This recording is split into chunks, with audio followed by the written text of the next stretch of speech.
आता dimension space आणि dimension break command बघायची. तर बघा आता आपण स्पेस कशाला देणार आहेत. आता भरपूर काय आपण डायमेन्शन दिले बरोबर आहे, पण याचं स्पेसिंग आपण डिसाईड केलं का? नाही केलं. डायमेन्शन मध्ये जाऊ आपण, लिनियर मध्ये जाऊ आणि दोन डायमेन्शन मधलं डिस्टन्स बघू किती आहे. 3.75. आता हे एक्झॅक्ट 3.75 आलं कुठून? डी एंटर करायचं,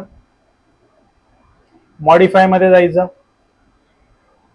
आणि लाईन मध्ये जाऊ आपण.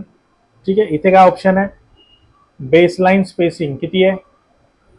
3.75. ओके, इथे आहे म्हणून आता आपण काय करू, याला 3.75 ठेवू पहिल्या केस पुरता. डायमेन्शन मध्ये जायचं, डायमेन्शन स्पेस मध्ये जायचं. तो विचारतो सिलेक्ट बेस डायमेन्शन. त्याचं म्हणणं काय की पहिला फिक्स कुठला ठेवायचा आहे त्याला आधी सिलेक्ट करा. बघा अजून मी एंटर पण नाही मारले. पुढे तो विचारतो सिलेक्ट डायमेन्शन टू स्पेस. कुणा कोणाला स्पेस द्यायचा आहे? या तिघांना. ठीक आहे, आता एंटर मारू. तो काय विचारतो? ऑटो म्हणजे 3.75 ऑलरेडी आहे. मला काय करायचं आता? मॅन्युअल द्यायचं आहे. मग मी इथे क्लिक करेल, मी देतो 5. एंटर मारा. डायमेन्शन मध्ये लिनियर फर्स्ट आणि सेकंड आला 5. ठीक आहे, सगळीकडे 5 येणार. सी जर समजा तुम्ही बेस डायमेन्शन चुकीचं दिलं, म्हणजे वरचा जर बेस दिला तर सगळे डायमेन्शन खाली येतील. आपल्याला काय ऑब्जेक्ट पासून पहिला डिस्टन्स डायमेन्शन पाहिजे, मग बाकीचे शिफ्ट करायचे. ओके, आता आपण काय करू? D enter. तसं या कमांडला अजून टाइम आहे, बट आपण इथे चेंज करू ना, काय होतं बघू. मी देतो आता 6.5. ओके, सेट करंट करायचं, क्लोज करायचं. झालं का अपडेट? इथे नाही. रिजनरेट मध्ये जाऊ आपण. झालं का?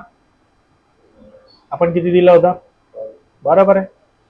मग आता याला वापस आपण सेम कमांड यूज करू. Dimension space, select base dimension, select dimension to space.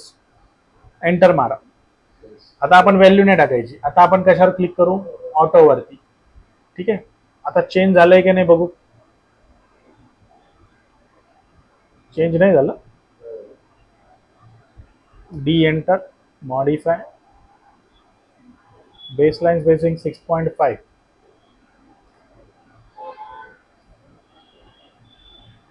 वापस बघू. Dimension first second, enter.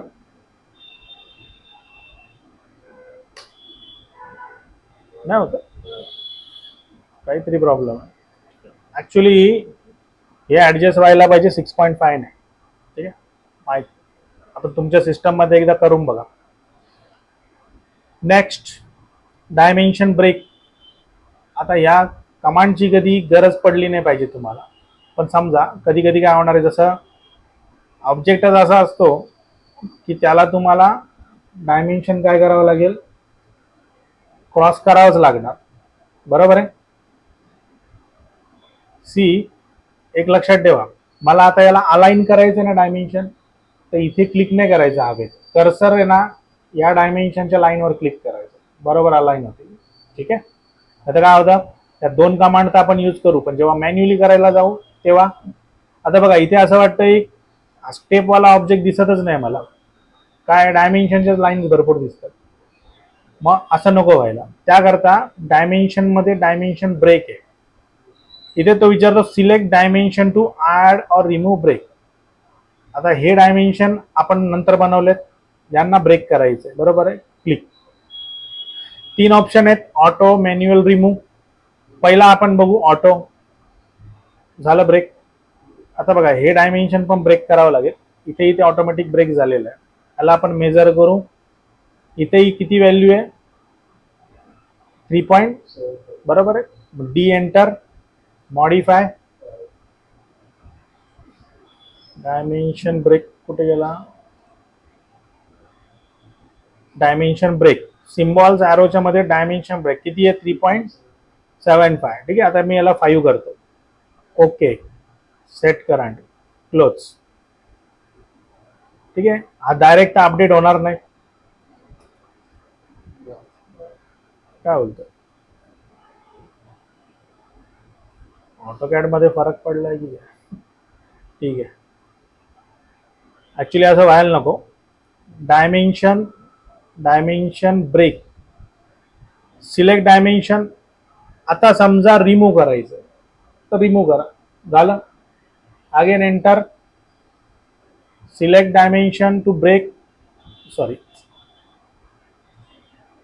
Select dimension to break. आता मॅन्युअल मध्ये काय आहे बघा, इथे तर तो मल्टिपल क्लिक करू शकतो, पण मला ऑप्शन नाही देत मल्टिपल क्लिक करायला. पहिला आणि दुसरा क्लिक एकच ब्रेक करू शकतो आपण. म्हणून मल्टिपल पाहिजे असेल तर डायरेक्ट ऑटोवाला ऑप्शन यूज करायचा. ठीक आहे. बट मी एवढंच बोलेल, अशा टाईपमध्ये जर असेल तर कमांड यूज नका करू. ठीक आहे. म्हणून याला इथे डायमेन्शन द्या हवं तर. ठीक आहे. म्हणजे काय होणार आहे, कुठं क्लॅशिंग पण होणार नाही, क्रॉसिंग पण होणार नाही. ठीक आहे. आणि त्या व्यतिरिक्त सगळ्याचं सगळं व्हाईटमध्ये नाही बनवायचं. डायमेन्शनला कलर वगैरे द्यायचा. मग ते सेटअप कसं करायचं आपण नंतर बघू. कळलं तुम्हाला डायमेन्शन ब्रेक?